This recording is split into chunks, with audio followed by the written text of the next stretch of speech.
ನೀವು ಬಂದಿದ್ದು ತುಂಬ ಸಂತೋಷ ಅಣ್ಣ. ಏನು ತಗೋತೀರಾ? ರತ್ತಮ್ಮ, ಸಕ್ಕರೆ ಕಡಿಮೆ ಹಾಕಿ ನಿನ್ ಕೈಯಾರೆ ಸ್ಟ್ರಾಂಗ್ ಕಾಫಿ ಮಾಡ್ಕೊಡ್ತೀಯಲ್ಲ, ಅದನ್ನ ಮಾಡ್ಕೊಡಮ್ಮ. ಸರಿ ಅಣ್ಣ. ಬಾಯ್ ಬಿಟ್ಟು ಕೇಳ್ತಾನೆ ಮುದುಕ, ಸ್ಟ್ರಾಂಗ್ ಕಾಫಿ ಮಾಡಿಕೊಡು ಅಂತ. ಮಾತಿಗಾದ್ರೂ ಬೇಡ ಅನ್ನೋದು ಬೇಡವಾ? ಎಷ್ಟು ವಯಸ್ಸಾಗಿದೆ.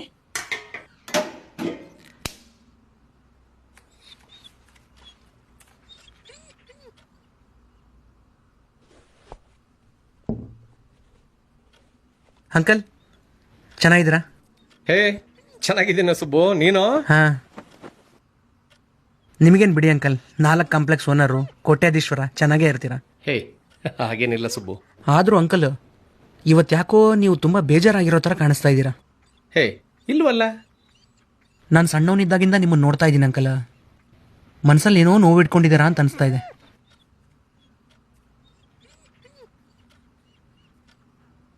ನೀನು ಆಗಲೇ ಹೇಳ್ದಲ್ಲ 4 ಕಾಂಪ್ಲೆಕ್ಸ್ ಓನರು ಅಂತ, ಅದು ಬರೀ ಹೆಸರಿಗಷ್ಟೇ. ಅದ್ರ ಉಸ್ತುವಾರಿ ಎಲ್ಲ ನಾನು ಸೊಸೆ ಅಂದ್ರದೆ. ನನ್ನ ಹತ್ರ 1 ರೂಪಾಯಿ ಕೂಡ ಬರೋದಿಲ್ಲ. ಖರ್ಚಿಗೆ ದುಡ್ಡು ಬೇಕು ಅಂದರೆ ಅವ್ರ ಹತ್ರ ಕೈ ಚಾಚಬೇಕು. ನನ್ನ ಹೆಂಡತಿ ಹೋದಾಗಲೇ ಮುಗಿದು ಹೋಯ್ತಪ್ಪ ನನ್ನ ಕಾಲ. ನನ್ನ ಮಕ್ಕಳಂತೂ ನನಗೆ ಮುಖ ಕೊಟ್ಟು ಮಾತಾಡೋದೇ ಇಲ್ಲ.